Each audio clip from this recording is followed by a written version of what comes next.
Bismillahirrahmanirrahim. Innalhamdulillah wassalatu wassalamu ala rasulillah wa ala alihi wa sahbihi wa sallama tasliman kathira. Amma ba'd. Rabbi shrah li sadri wa yassir li amri wahlul 'uqdatam min lisani yafqahu qawli. Assalamu alaikum warahmatullahi wabarakatuh.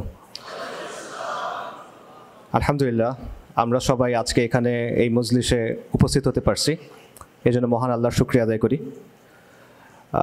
আপনারা সবাই কষ্ট করে আসছেন, এজন্য আপনাদের সবাইকে ধন্যবাদ। আশা করি আপনারা সবাই ভালো আছেন।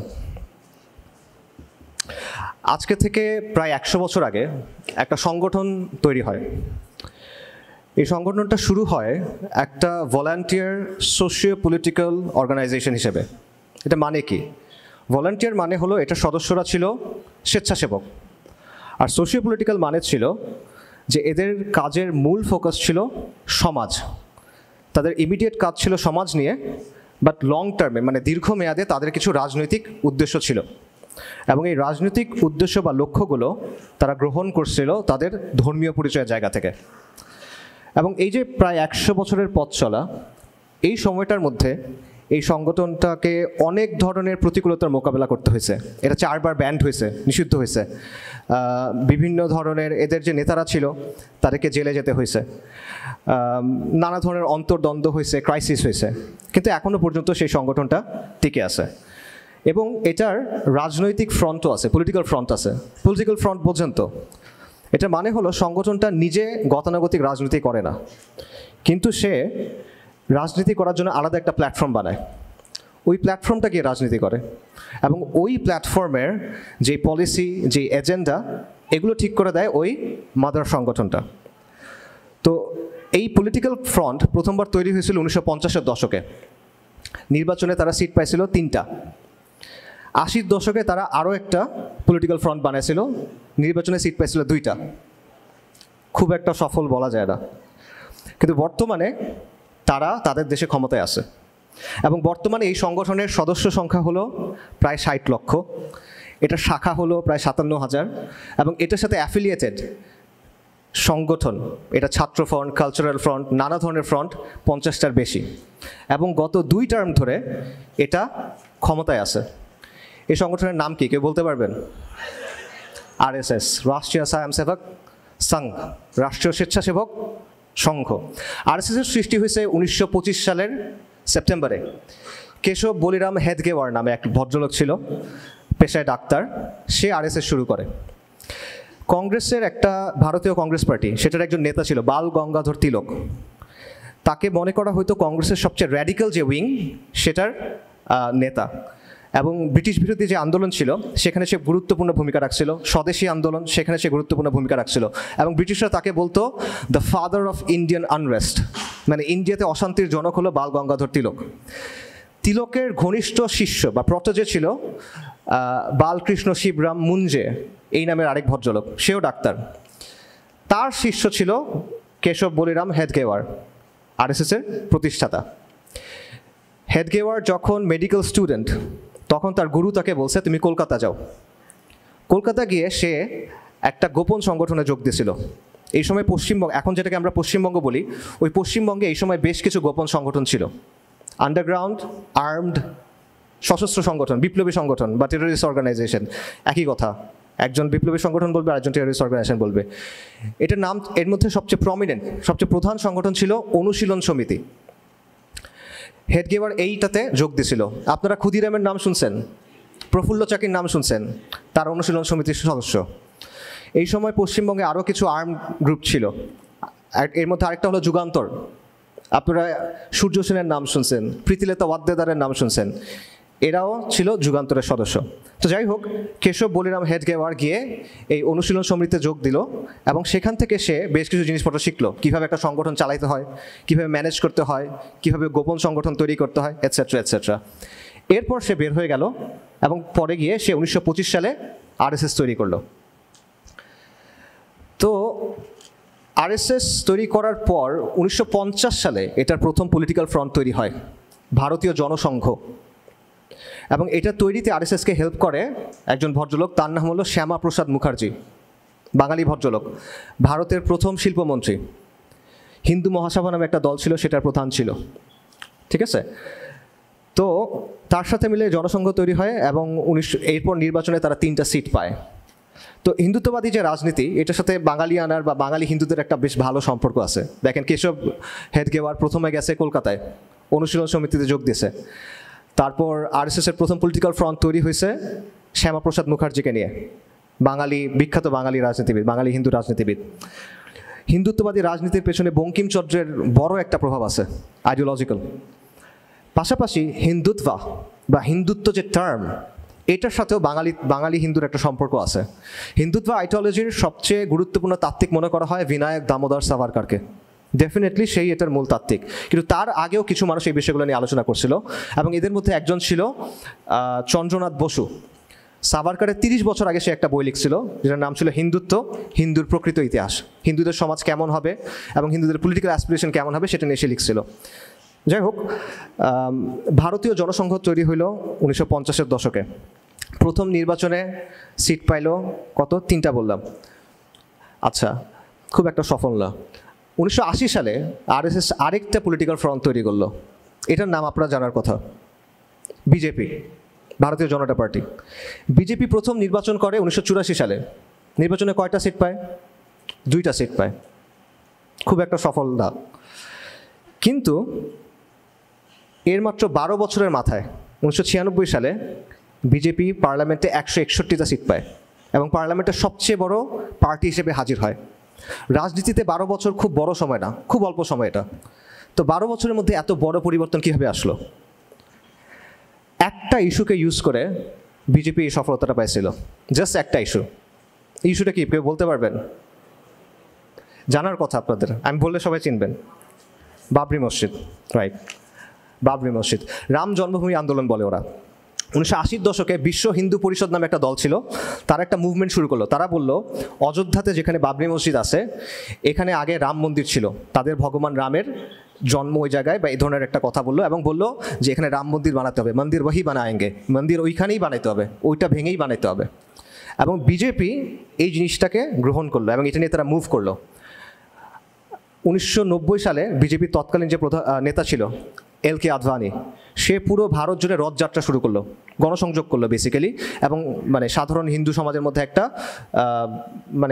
হাইপ তুললো যে ওখানে এটা বানাতে হবে। এবং এটার ধারাবাহিকতায় 1992 সালের 6 ডিসেম্বর গিয়ে বাবরি মসজিদকে শহীদ করে দেওয়া হলো। এবং এটাকে ইউজ করে বিজেপি, যে 84 সালে সিট পাইছিল 2টা, 96 সাল নাগাদ তারা সিট পাইল 161টা, পার্লামেন্টের সবচেয়ে বড় পার্টি, এবং বিজেপির নেতা অটল বিহারী বাজপেয়ী প্রধানমন্ত্রী, ঠিক আছে। সো এখানে ইন্টারেস্টিং বিষয়টা হলো, আন্দোলন শুরু করলো কে? বিশ্ব হিন্দু পরিষদ, নেতৃত্ব দিল কে? বিজেপি। কিন্তু বিশ্ব হিন্দু পরিষদ এবং বিজেপি দুটার পেছনে আসলে কে? আরএসএস। ওই যে আমি বললাম যে আরএসএসের সাথে 50টার বেশি অ্যাফিলিয়েটেড অর্গানাইজেশন আছে, তার মধ্যে একটা হলো বিশ্ব হিন্দু পরিষদ। সো এখানে মূল প্ল্যানিং, মূল কাজকর্ম এটা হলো আরএসএসের। আচ্ছা, তো এই হিন্দুত্ব, এটার ফলে আরও যেটা হলো যে, এক তো হলো যে এটার মাধ্যমে বিজেপি ক্ষমতায় চলে গেল। দ্বিতীয় যে বিষয়টা হলো সেটা হলো যে হিন্দুত্ববাদী যে আন্দোলন, সেটার নেতৃত্ব চলে গেল আরএসএসের কাছে।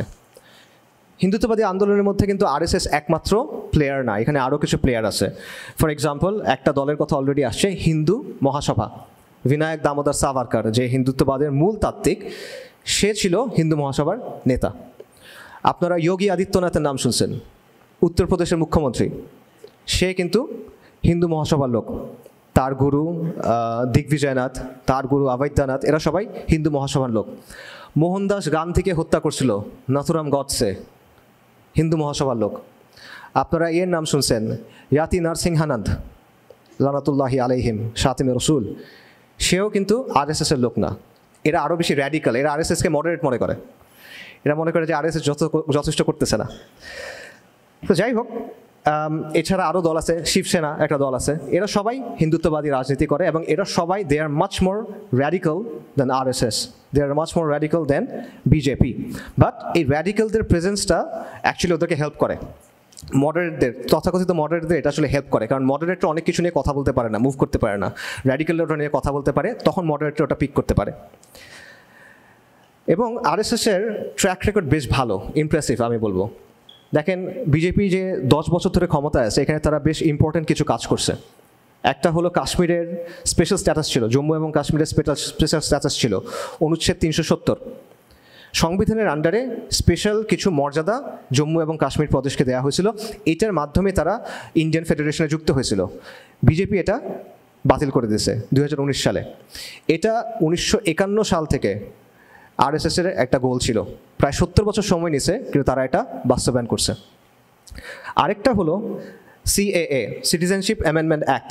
এটা আপনারা জানেন যে এটাও 2019 সালে পাশ করা হয়েছে, এবং বিশেষ করে আসামে আপনাদের কাছে লক্ষ লক্ষ মুসলিমকে বেসিক্যালি সেকেন্ড ক্লাস সিটিজেনে পরিণত করা হয়েছে, তাদের নাগরিকত্ব অস্বীকার করা হয়েছে, অনেককে ডিটেনশন সেন্টারে রাখা হয়েছে। এবং এটাও হিন্দুত্ববাদী রাজনীতির একটা খুব গুরুত্বপূর্ণ এজেন্ডা। কেন? কারণ সাভারকারের বক্তব্য ছিল যে ভারতে যদি মুসলিমদের থাকতে হয় তাহলে তাদের হিন্দু হয়ে যেতে হবে, কালচারালি হিন্দু হয়ে যেতে হবে, আকিদাগতভাবে যাই থাকুক। আর যদি তারা এটা না করে তাহলে তাদের এখানে থাকতে হবে সেকেন্ড ক্লাস সিটিজেন হিসেবে। তো এই যে সিএএ হইলো সিটিজেন অ্যামেন্ডমেন্টশিপ অ্যাক্ট, এটার মাধ্যমে বেসিক্যালি অ্যাটলিস্ট আসামে মুসলিমরা সেকেন্ড ক্লাস সিটিজেনে অলরেডি পরিণত হয়ে গেছে। এবং জেনোসাইড ওয়াচের যে প্রতিষ্ঠাতা ডক্টর গ্রেগরি স্ট্যান্টন, উনি বলতেছেন যে আসামে জেনোসাইডের একটা পায়তারা চলতেছে, প্রসেস চলতেছে। পাশাপাশি রাম মন্দির নির্মাণ, এটা আপনারা জানেন যে এই বছরের 22শে জানুয়ারি রাম মন্দির কিন্তু উদ্বোধন করা হয়েছে। আচ্ছা, আপনারা ভাবতেছেন যে আমি আরএসএস নিয়ে এত কথাবার্তা কেন বলতেছি। আমাদের অনুষ্ঠান হলো মুসলিমবঙ্গ স্বপ্ন, সম্ভাবনা এবং বাস্তবতা, আর আমার টপিক হলো মুসলিমবঙ্গ অস্তিত্ব, সংকট এবং সামাজিক শক্তি, রাইট? সেখানে আরএসএস কোত্থেকে আসলো? কানেকশনটা কি? একটা কানেকশন আছে। আচ্ছা, আমাকে বলেন, এই যে প্রায় 100 বছরের পুরনো একটা সংগঠন, যাদের সদস্য 60 লাখ, যাদের সাথে অ্যাফিলিয়েটেড প্রতিষ্ঠান 50টার বেশি, যারা 2 টার্ম ধরে ক্ষমতায়, যাদের 57,000-এর বেশি শাখা, এদের আলটিমেট গোল কি? অখণ্ড ভারত। অখণ্ড ভারত কি? অখণ্ড ভারত মানে হলো আফগানিস্তান থেকে শুরু করে বার্মা পর্যন্ত একটা পলিটিক্যাল এন্টিটি হবে, রাইট? একটা পলিটিক্যাল এন্টিটি হবে, এবং এটা একটা হিন্দু রাষ্ট্রের অধীনে থাকবে। এটা হলো অখণ্ড ভারত। এবং এটা একটা বেসিক্যালি এক্সপ্যানশনিস্ট পলিটিক্যাল প্রজেক্ট, একটা সম্প্রসারণবাদী রাজনৈতিক প্রকল্প। এই বিশাল এরিয়া তারা নিজেদের নিয়ন্ত্রণে আনতে চায়।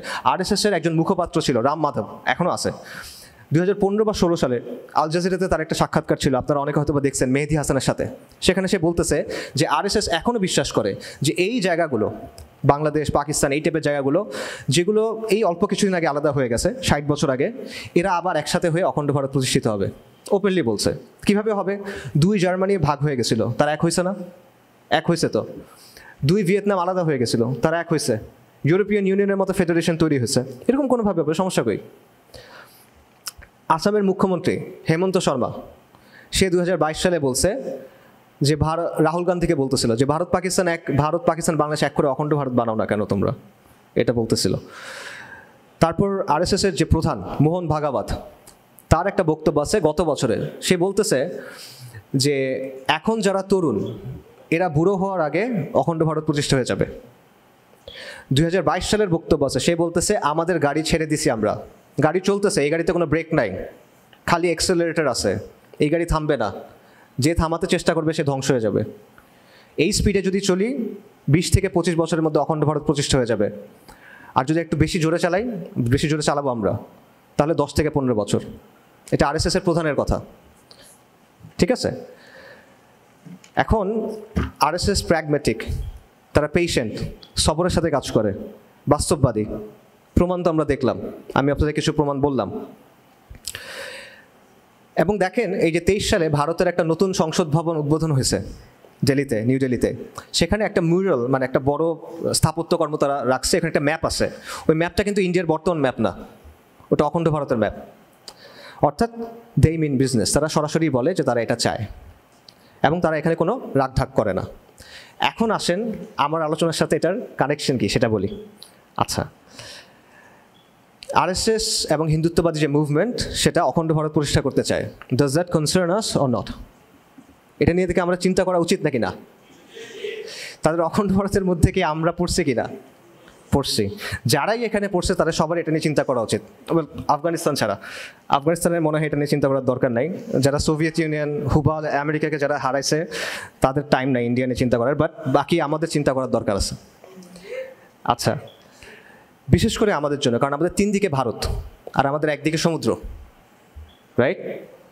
সো এটা আমাদের জন্য কনসার্ন না শুধু, এটা আমাদের জন্য একটা থ্রেট, এটা আমাদের জন্য একটা এক্সিস্টেন্সিয়াল ক্রাইসিস। এক্সিস্টেন্সিয়াল ক্রাইসিস মানে কি? অস্তিত্বের জন্য হুমকি। মনে করেন একটা জাহাজ সমুদ্রের মধ্যে ঝড়ের মধ্যে পড়ছে, হারাই গেছে, ক্যাপ্টেন মারা গেছে, কম্পাস নাই, এটা হলো ক্রাইসিস। আর জাহাজ মনে করেন ফুটা হয়ে গেছে, পানি ওঠা শুরু করছে, এটা হলো এক্সিস্টেন্সিয়াল ক্রাইসিস। কারণ এখন তার কিছু করতে হবে, কিছু না করলে সে আলটিমেটলি ধ্বংস হয়ে যাবে।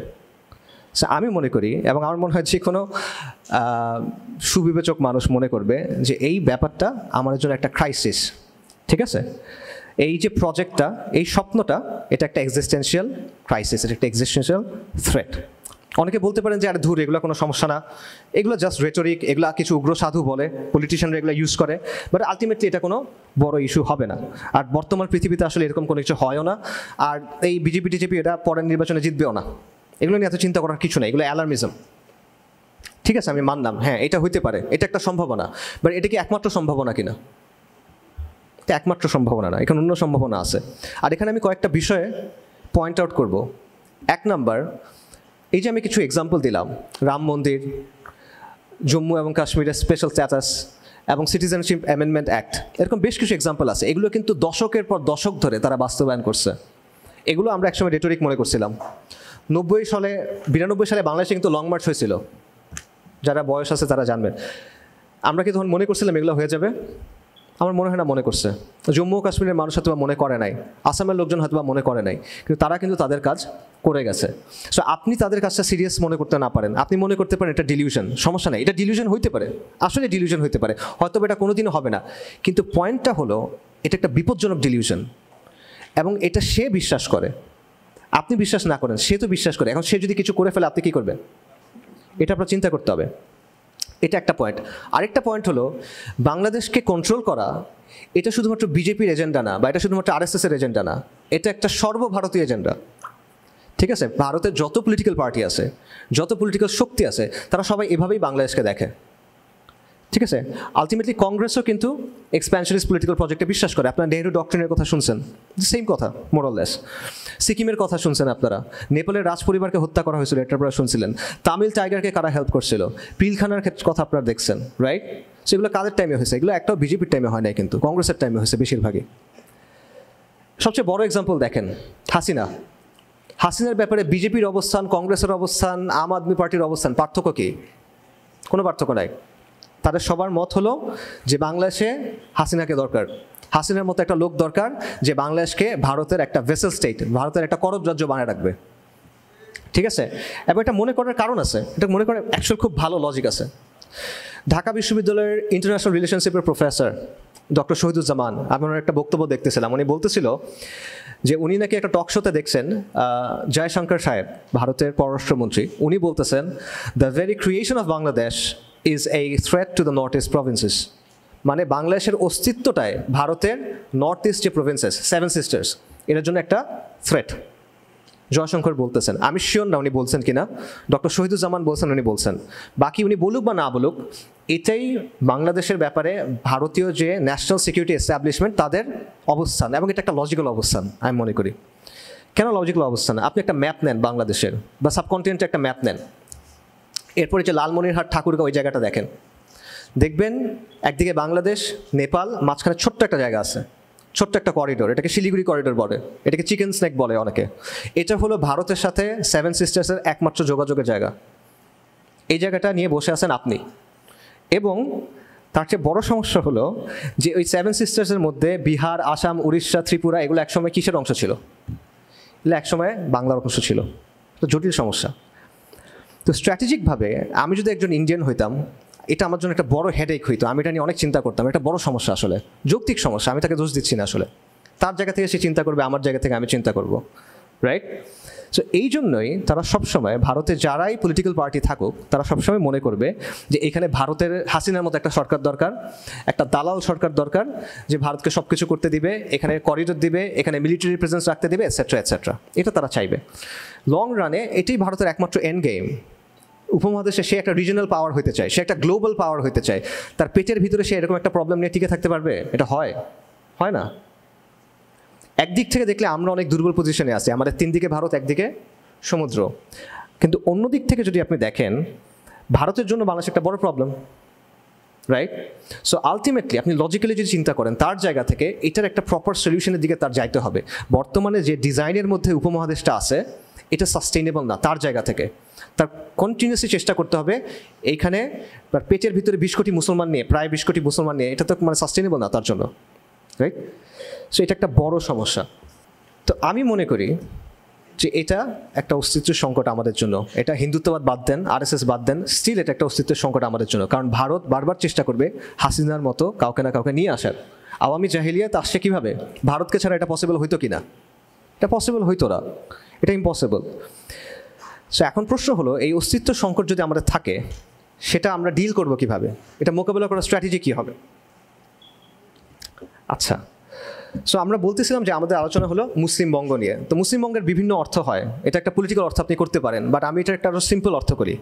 আমি মনে করি মুসলিমবঙ্গ মানে হলো এই বাংলার মাটি, বাংলার মুসলিম, আমাদের ইমান, আমাদের মূল্যবোধ, আমাদের সমাজ, আমাদের সংস্কৃতি, আমাদের সন্তান, এগুলো নিয়ে হলো মুসলিমবঙ্গ।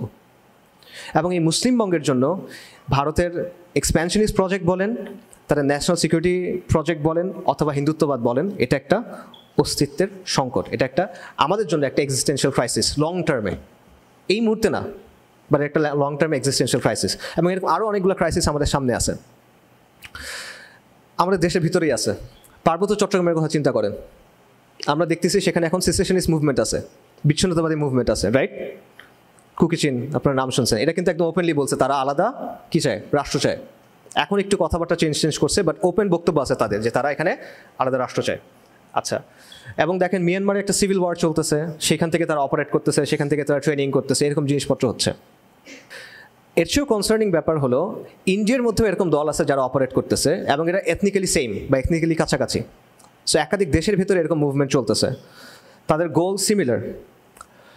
পাশাপাশি আপনারা আরেকটা তথ্য অ্যাড করেন যে আলেম ওলামারা অনেক বছর ধরে বলে আসতেছেন যে বাংলাদেশের পার্বত্য চট্টগ্রামে একটা খ্রিস্টান সংখ্যাগরিষ্ঠ রাষ্ট্র তৈরি করার পরিকল্পনা চলতেছে পূর্ব তিমুরের মতো। এটা আপনারা শুনছেন না? অনেক বছর ধরে ওলামায়ে কেরাম বলে আসতেছেন। মিলান ব্যাপারগুলো, এগুলো ক্রাইসিস কিনা? পার্বত্য চট্টগ্রামে আরও অনেক আর্ম দল আছে, তারা একসময় স্টেটের বিরুদ্ধে যুদ্ধ করছে, দীর্ঘদিন স্টেটের বিরুদ্ধে যুদ্ধ করছে, এখন হয়তো বা চুক্তির মধ্যে আছে, বাট স্টিল ওখানে পিরিয়ডিক্যালি কিন্তু কী হয়, আনরেস্ট হয়। কিছুদিন আগেও স্লাইট আনরেস্ট হয়েছে। এখন আপনি বলেন যে 20 থেকে 30 বছর পর এই জায়গাটা, এই যে পার্বত্য চট্টগ্রাম যে এলাকাটা, এটার চেহারাটা আসলে কীরকম হবে আমরা জানি না কিন্তু আসলে, ঠিক আছে? একটা সম্ভাবনা হলো যে হ্যাঁ তেমন কিছু হবে না, অল্প স্বল্প ঝামেলা হবে এখন যেরকম আছে, বাট আলটিমেটলি তেমন বড় কোনো কিছু হবে না। ওকে, হতে পারে, কিন্তু অন্য সিনারিও আছে কিনা? অন্য সিনারি আছে, আমার কাছে মনে হয় অন্য সিনারি আছে, এবং আমার কাছে মনে হয় এটাও একটা এক্সিস্টেন্সিয়াল ক্রাইসিস বাংলাদেশের জন্য। আরেকটা ক্রাইসিস বলি, এটা হলো সেকুলারিজমের ক্রাইসিস, আমাদের সমাজের অবক্ষয়, আমাদের সমাজের নৈতিক ক্রাইসিস। এটা নাম বলে শেষ করা যাবে না। মাদকদ্রব্যের কথা বলেন, সমাজের মূল্যবোধের অবক্ষয়ের কথা বলেন, পরিবারের ভাঙনের কথা বলেন, এলজিবিটির কথা বলেন, একটার পর একটা, ঠিক আছে? আমাদের মরাল যে কোরটা, নৈতিক যে জায়গাটা, এটা ফাঁপা হয়ে গেছে। জাস্ট পিটায় একটা মানুষ মেরে ফেলা হচ্ছে, আমরা দেখতেছি। মারার আগে আপনি তাকে খেতে দিচ্ছেন আবার তামাশা করে। এটা একটা মরাল ক্রাইসিস। আপনি জাস্ট ছাত্রলীগের দোষ দিয়ে এটাকে থেকে বের হইতে পারবেন। আপনি দেখেন টুপি মাথা নিয়ে দুর্নীতি করতেছে, তারপর বলছে যে কোটি কোটি টাকা কামায়, সেটা আল্লাহর রাস্তায় খরচ করে দিচ্ছে, নাউজুবিল্লাহ। আপনি দেখেন লিপস্টিক লাগায় বয়ান করতেছে, আপনি দেখেন ড্রপ হুজুর, সে তাকে মেসেজ ড্রপ করে সে এসে মানে কথাবার্তা বলতেছে। এগুলো কি আসলে? ওয়াজের ময়দানে কথাবার্তা হচ্ছে, এগুলো দেখেন মানে ফেসবুকে যেসব জিনিসপত্র, ছোট ছোট বিষয় যেগুলো নিয়ে মানুষ মজা করে, পোলাপাইন মজা করে, সেগুলো নিয়ে কথাবার্তা হচ্ছে, নাচানাচি হচ্ছে। একটা ক্যাপিটালিস্ট লজিক অনুযায়ী আমাদের সবাই না ওলামায়ে কেরাম অবশ্যই ভালো কাজ করছেন, বাট একটা বড় অংশ একটা ক্যাপিটালিস্ট লজিক থেকে কথাবার্তা বলতেছে। লাইক শেয়ার কোনটা, ট্রেন্ডিং কোনটা, এই বিষয়গুলো নিয়ে কথা বলতেছে। এটা একটা মরাল ক্রাইসিস। মানে যার কাজ হলো ধর্মের কথা বলা, আল্লাহর কথা বলা, যেটা নৈতিকতার সর্বোচ্চ জায়গা, সে like share comment message drop এইসব নিয়ে আসে। বড় সমস্যা। এলজিবিটি এজেন্ডার কথা দেখেন, পুরো ওয়ার্ল্ডে কীভাবে এটা কাজ করতেছে। ওয়েস্টার্ন কান্ট্রিগুলা, আন্তর্জাতিক সংস্থাগুলা লক্ষ লক্ষ কোটি কোটি ডলার খরচ করতেছে এখানে। আমাদের দেশে ড্রাফট পাস হয়ে গেছিলো, রাইট? এবং আমাদের সুশীল সমাজ যেটা, আমাদের একাডেমিয়া যেটা, তারা কিন্তু এগুলোকে ওপেনলি সমর্থন করে। আচ্ছা, এই সব কিছু যদি বাড়তে থাকে, জাস্ট আস্তে আস্তে বাড়তে থাকে, তো আপনি চিন্তা করেন যে ট্রেন্ডটা কোন দিকে যাবে, আপনার সমাজের জন্য এটা রেজাল্ট আলটিমেটলি কী হবে। এটা আপনার চিন্তা করার দরকার নেই, আপনি ওয়েস্টের দিকে তাকান, আপনি দেখবেন এখানে কী হবে। এবং এটা সেকুলারাইজেশনের বৈশিষ্ট্য। সেকুলারাইজেশন যেখানেই হয়, পাশ্চাত্যে অথবা প্রাচ্যে সেম ধরনের রেজাল্ট দেখা যায়, সেম ধরনের অবক্ষয় দেখা যায়। লিও তলস্তয়ের একটা বই আছে অ্যানা কারেনিনা। অ্যানা কারেনিনার প্রথম লাইনটা হলো যে সব সুখী সমাজ, সব সুখী পরিবার একই রকমের, কিন্তু সব দুঃখী পরিবার নিজের নিজের মতো করে দুঃখী। তো আমার মনে হয় সেকুলারাইজেশনের ক্ষেত্রে একই ধরনের কথাটা বলা যায় একটু চেঞ্জ করে, যে সব নন সেকুলার প্রি মডার্ন সমাজের স্বকীয়তা আছে, বৈচিত্র্য আছে, কিন্তু সব সেকুলার সমাজ, সব সেকুলারাইজ সমাজ একই রকমভাবে অসুস্থ, একই রকমভাবে পচে যাওয়া, একই রকম অবক্ষয়ের শিকার। তো এই যে অবক্ষয়ের রাস্তায় যে আমরা হাঁটতেছি, এটার ফলাফলটা আলটিমেটলি কই? এবং এই সেকুলারাইজেশন কিন্তু কন্টিনিউয়াসলি ধর্মের যে বলয় এটা ছোট করে নিয়ে আসবে। সেকুলারাইজেশনের বা সেকুলার রাষ্ট্রের মূল বৈশিষ্ট্য এটা, সে ধর্মের যে বলয় এটাকে ক্রমাগত ছোট করে নিয়ে আসতে থাকবে। একসময় এটা ছোট হতে হতে একটা বিন্দুর মতো হয়ে যাবে। এটা প্রমাণ হলো ওয়েস্ট। আবার দেখেন, ওয়েস্টের দিকে দেখেন, ওয়েস্টে বিশাল বিশাল চার্চ আছে, ইন্ট্রিকেট ডিজাইন, চমৎকার আর্কিটেকচার, চমৎকার চমৎকার সিনাগগ আছে, কিন্তু র্যাবাইরা, চার্চ ফাদাররা এলজিবিটি, মানে ধর্মের খোলস আছে, ধর্ম নাই। ঠিক আছে? সো এই জিনিসটা আপনার এখানেও হবে যদি এই অবস্থা চলতে থাকে, এবং এটা আপনার জন্য সমস্যা। কেন এটা আপনার জন্য সমস্যা? এটা আপনি এমন না যে এটা সমাজের সমস্যা, আপনি এখান থেকে বেঁচে যাবেন, না। একটা পুকুরের কথা চিন্তা করেন, যেই পুকুরে প্রতিদিন নিয়ম করে 5 গ্যালন বিষ ঢালা হয়। এখন এটা যদি ঢালতে থাকা হয় তাহলে কি হবে? একসময় পুকুরের প্রত্যেকটা ইঞ্চি, প্রতিটা ফোঁটা পানি বিষাক্ত হয়ে যাবে। এই পুকুরটা হলো আপনার সমাজ, আর আপনি হলেন এই পুকুরে থাকা মাছ। এখন আপনি পুকুরের যে জায়গায় থাকেন, একটা কোণার মধ্যে গিয়ে থাকেন, একটা গর্তের মধ্যে গিয়ে থাকেন, সুনার অর লেটার এই বিষ আপনাকে এসে টাচ করবে, আপনার সন্তানকে এসে টাচ করবে। সো এটা ক্রাইসিস কিনা? আমি মনে করি এটা ক্রাইসিস। এই ক্রাইসিস আপনি ডিল করবেন কেমনে? আমি 3টা ক্রাইসিসের কথা বললাম। একটা হলো হিন্দুত্ববাদী প্রজেক্ট, অখণ্ড ভারতের প্রজেক্ট, অথবা ভারতের এক্সপ্যানশনিস্ট প্রজেক্ট, যেভাবে ইচ্ছা দেখেন, সমস্যা নাই। আরেকটা হলো আমরা দেশের ভেতরের সিসেশনিস্ট মুভমেন্ট বা বিচ্ছিন্নতাবাদী মুভমেন্টগুলো। আরেকটা হলো সেকুলারিজমের প্রভাব, যেটা ক্রমাগত আমাদেরকে অবক্ষয়ের দিকে নিয়ে যাবে এবং ধর্মের পরিধিকে ছোট করে আনবে। সংকট এখানে আসলে শেষ না। আমি অ্যাটলিস্ট আরও 3টা মেজর সংকটের কথা বলতে পারি, বাট বলতেছি না, আমি জাস্ট আরেকটা বলতেছি। সেটা হলো আওয়ামী লীগ। মনে করেন 75 সালে তো 15ই আগস্টের পর আওয়ামী লীগ তো ক্ষমতায় নাই। ক্ষমতায় আসলো কখন? 21 বছর পর, 1996 সালে। আচ্ছা, এরপর 2008 সালে আওয়ামী লীগ আবার ক্ষমতায় আসলো। খালি আসলো না, মানে চরম পাওয়ার নিয়ে আসলো, এবং আমাদের একটা আওয়ামী জাহেলিয়া 2.0 উপহার দিল। এটা কীভাবে সম্ভব হইল? তারা তো পাওয়ারে নাই, 2 ডেকেড পাওয়ারে নাই। তারপরে খালি পাওয়ারে আসলো এমন না, প্রচণ্ড শক্তিশালীভাবে তার বয়ানকে প্রতিষ্ঠা করলো, আমাদের মানে চেতনা নিচে চাপা দিল আমাদেরকে। এটা কেমনে হইল?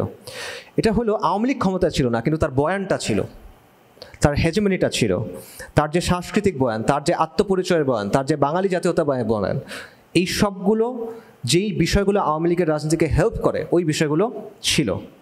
এই কারণে আওয়ামী লীগ না থাকলেও ঘাতক দালাল নির্মূল কমিটি কিন্তু ছিল, এবং এরকম আরও অনেকে ছিল। ঠিক আছে? এবং এটা এখনও আছে। এই কালচারাল হেজেমনি আপনি নষ্ট করতে পারেন নাই, এটা এখনও, এবং এটা যতদিন থাকবে এটা বারবার আওয়ামী লীগকে ফিরে আনবে। আওয়ামী লীগ নাম না নিয়ে আসতে পারে, অন্য নামে আসতে পারে, হাসিনা নাম না হয়ে আসতে পারে, অন্য নামে আসতে পারে, কিন্তু এটা বারবার ফিরে আনবে ওই পলিটিক্সটাকে। কেন? কারণ তাদের আর কোনো পলিটিক্যাল এজেন্সি নাই।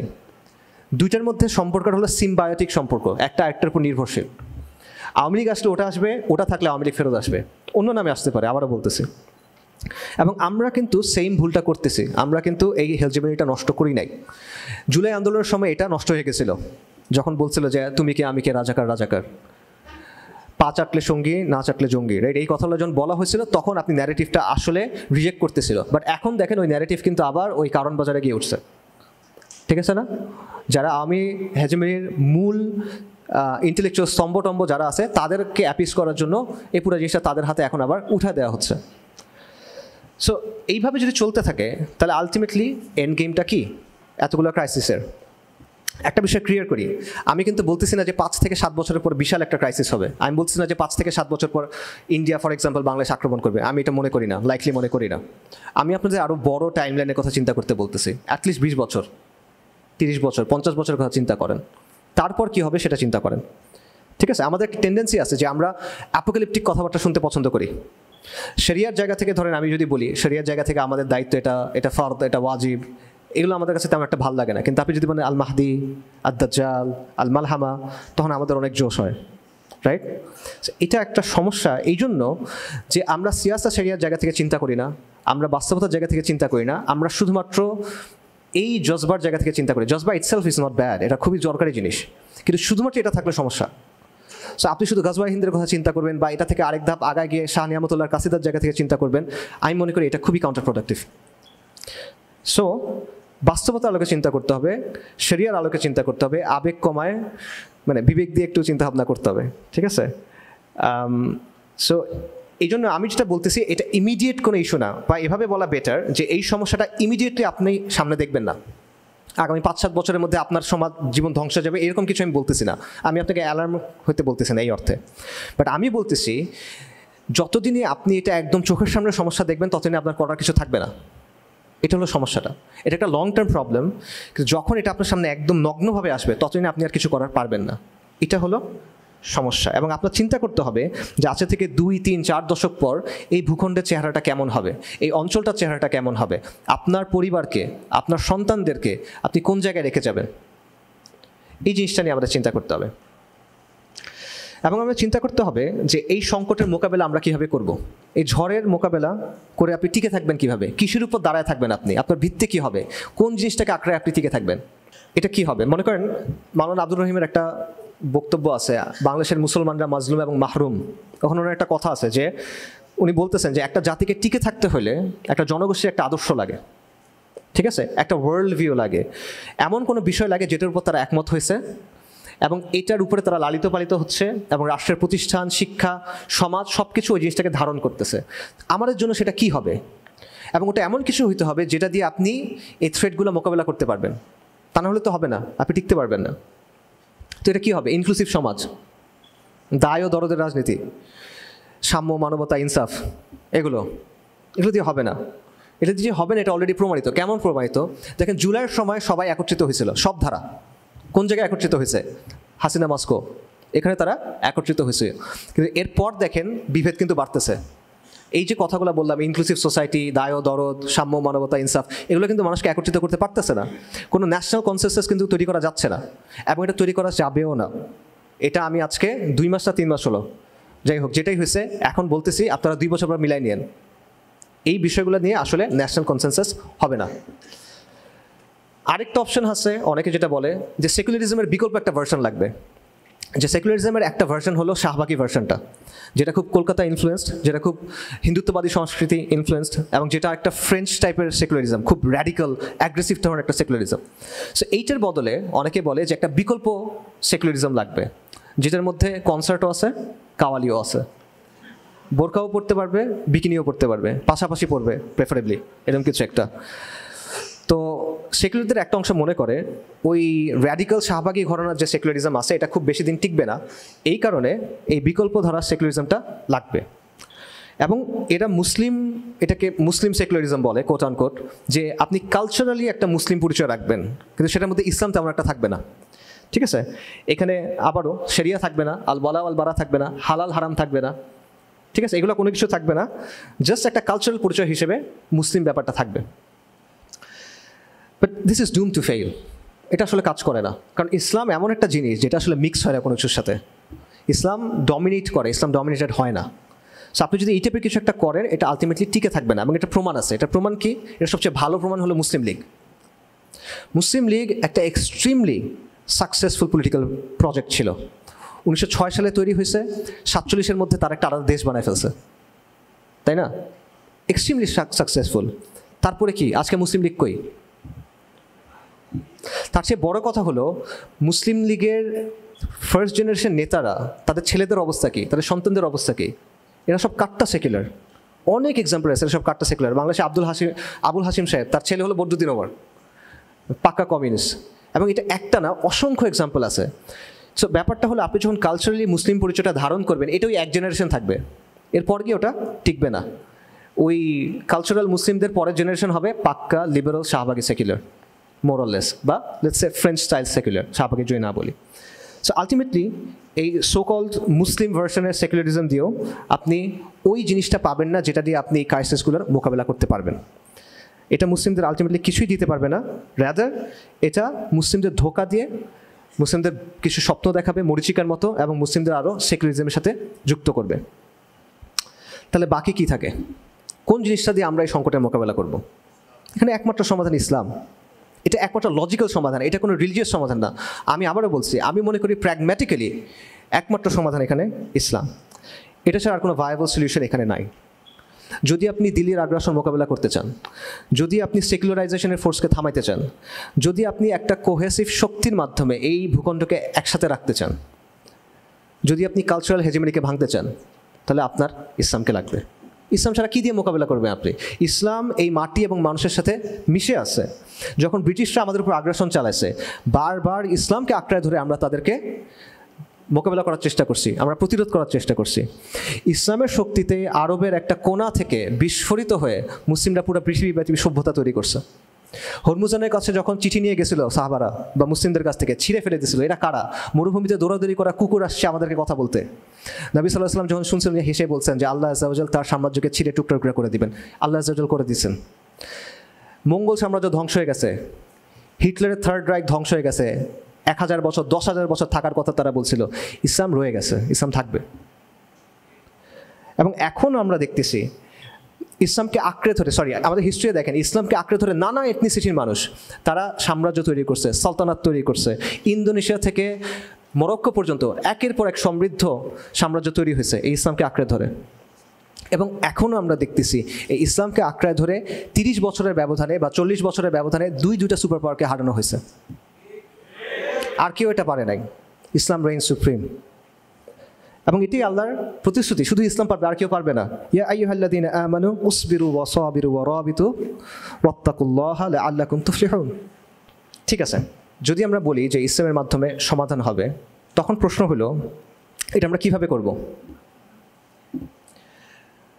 আমরা মুসলিম বঙ্গের সামনে থাকা সংকটের কথা বললাম, এবং আমরা বললাম যে এটা সমাধানটা হইতে হবে ইসলাম দিয়ে, এখানে আর কোনো অপশন নাই। কিন্তু আমাদের সমাজ, আমাদের দেশ কি ইসলামের উপর আছে? নাই। আগে আপনার সমাজ এবং দেশকে ওটার উপর আনতে হবে। তো কীভাবে? তো এটার মাল্টিপল স্টেজ আছে, অনেকগুলো ধাপ আছে, একটা ধাপ নাই এখানে। আমি মনে করি, এখানে আপনারা আমার সাথে দ্বিমত করতে পারেন, কোনো প্রবলেম নাই। আমি মনে করি এটার প্রথম ধাপ হলো সামাজিক শক্তি অর্জন করা। যদি আপনি চান যে এই ভূখণ্ড ইসলামকে আঁকড়ে ধরে রাখবে, এই পরিচয়ের উপরে দাঁড়াবে এবং এটার ভিত্তিতে এই সংকটগুলো মোকাবেলা করবে, তাহলে প্রথম ধাপ হলো সামাজিক শক্তি অর্জন করা। স্ট্যাটাস কো দিয়ে হবে না। আমাদের দেশে চলমান অনেক দিনই কাজ আছে, এবং আমি কোনোটা সমালোচনা করতেছি না, কিন্তু আমি আবারও বলতেছি, স্পষ্টভাবে বলতেছি, এটা দিয়ে হবে না। কেন হবে না? আমি একটা এক্সাম্পল দিই। মনে করেন যেই কাজগুলো আছে এগুলো সব 10 দিয়ে গুণ করেন, সবগুলো কাজ 10 দিয়ে গুণ করেন। এবার বলেন একটা রেজাল্ট পাইছেন না, এবার বলেন এই সংকটগুলো কি দূর হবে? তখন বাংলাদেশে মসজিদ মাদ্রাসা যতগুলো আছে 10 গুণ বেড়ে গেল, সংকটগুলো দূর হবে? বাংলাদেশে যে পরিমাণ মানুষ ইসলামী বইটই কিনে 10 গুণ বেড়ে গেল, সংকট দূর হবে? দাওয়াতি যে সংগঠনগুলো আছে তাদের সদস্য 10 গুণ বেড়ে গেল, সংকট দূর হবে? হবে না। আপনার আলাদা কিছু লাগবে। ঠিক আছে, দেখেন বিভিন্ন দিনই মেহনত চলতেছে, এবং শরীয়তের সাথে সামঞ্জস্যপূর্ণ সব মেহনতকে আমরা ভালোবাসি, সাপোর্ট করি, নো ডাউট। সেটা ইসলামের শিক্ষা হোক, দাওয়াত ও তাবলীগ হোক, ইসলাহের কাজ হোক, তাজকিয়াতুন নাফসের কাজ হোক, শরিয়া সম্মত সব কাজকে আমরা মোহাব্বত করি, আমরা সাপোর্ট করি।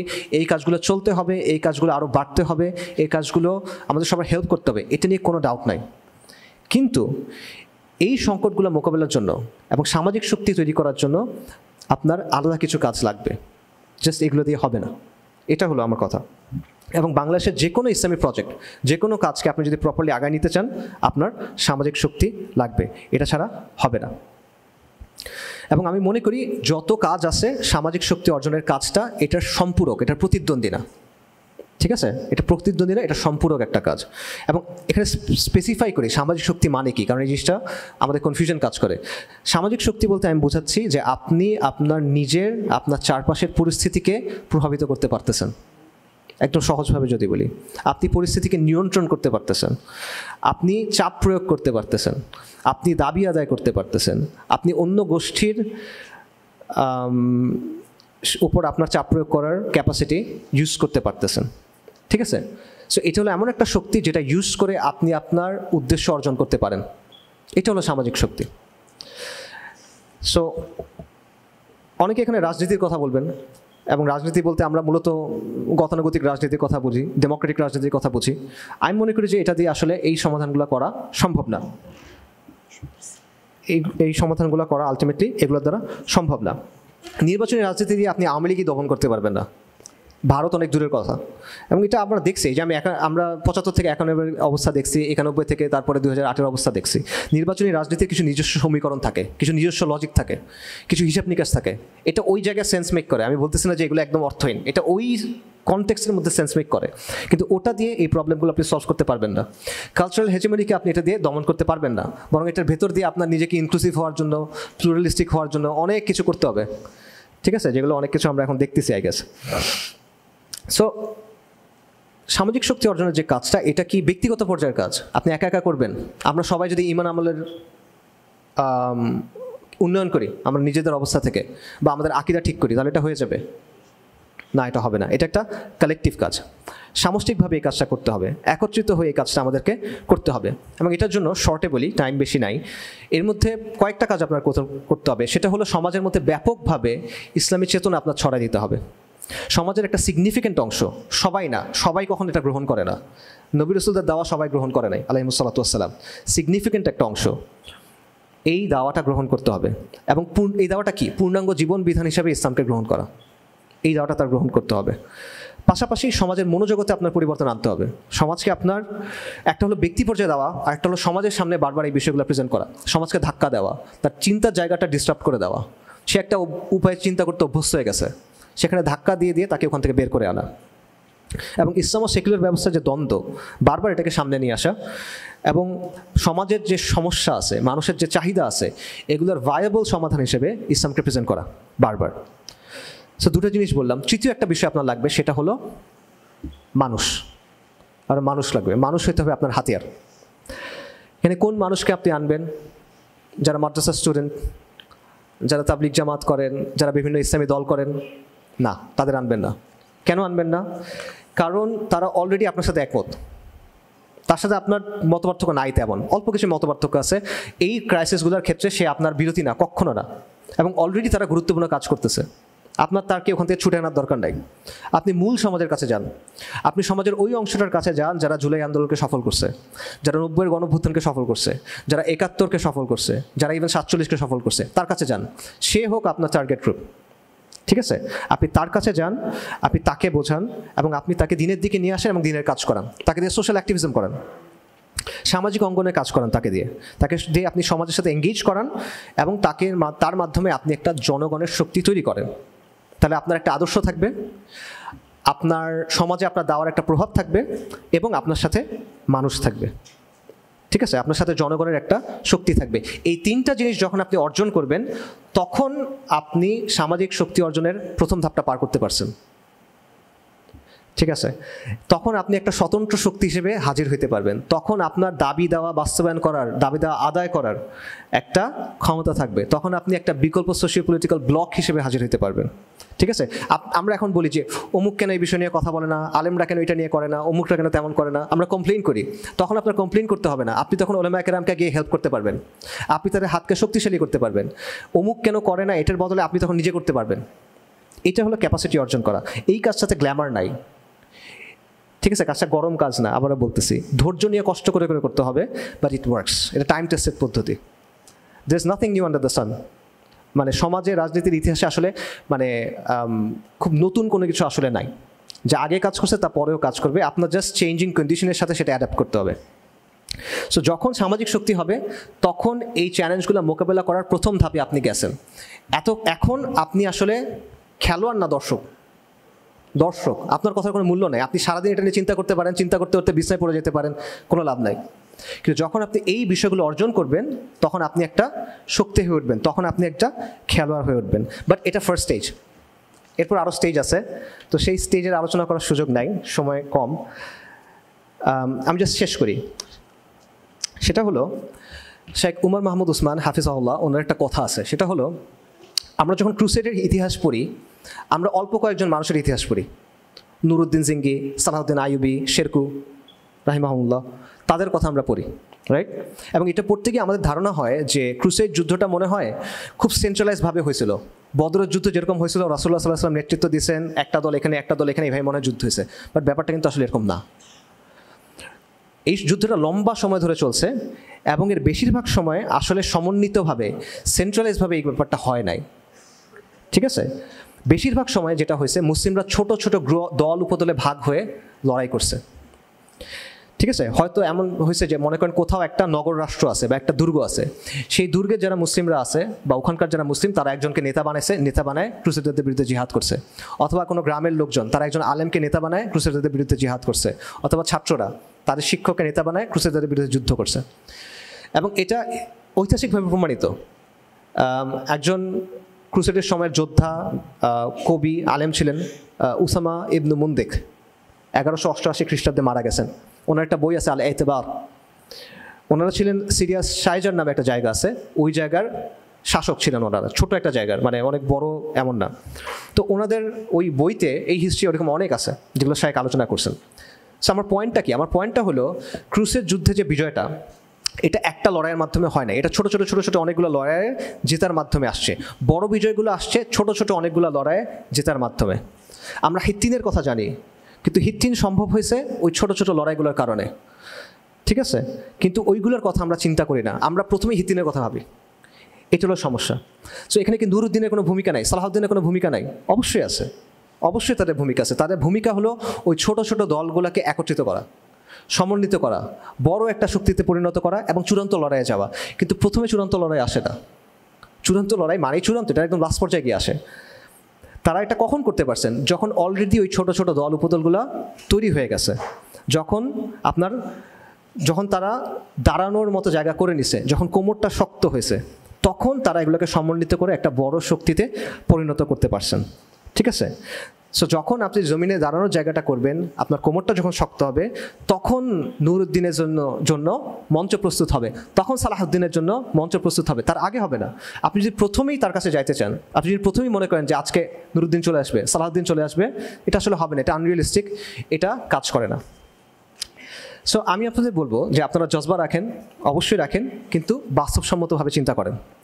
বুকের ভিতরে আগুন রাখেন, কিন্তু সেই আগুনটা নার্চার করেন, এটার জন্য দীর্ঘদিন জ্বলে। এটার জন্য এমন না হয় যেটা দাও দাও করে জ্বলবে তারপর নিভে যাবে, না, এটা বুকের মধ্যে ক্যারি করেন, সযত্নে ক্যারি করেন, এবং এটা দিয়ে আরেকজনের মধ্যে আলো জাগান, এটা দিয়ে আরেকজনের মধ্যে আগুন জ্বালান, এটা করেন।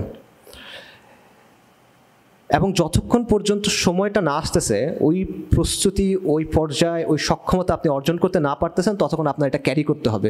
এবং আগুন কিন্তু পুরায়, আপনি যখন আগুন ক্যারি করবেন এই আগুনটা পোড়াবে, মানে আপনার কষ্ট হবে, এই কাজটা কষ্টের কাজ।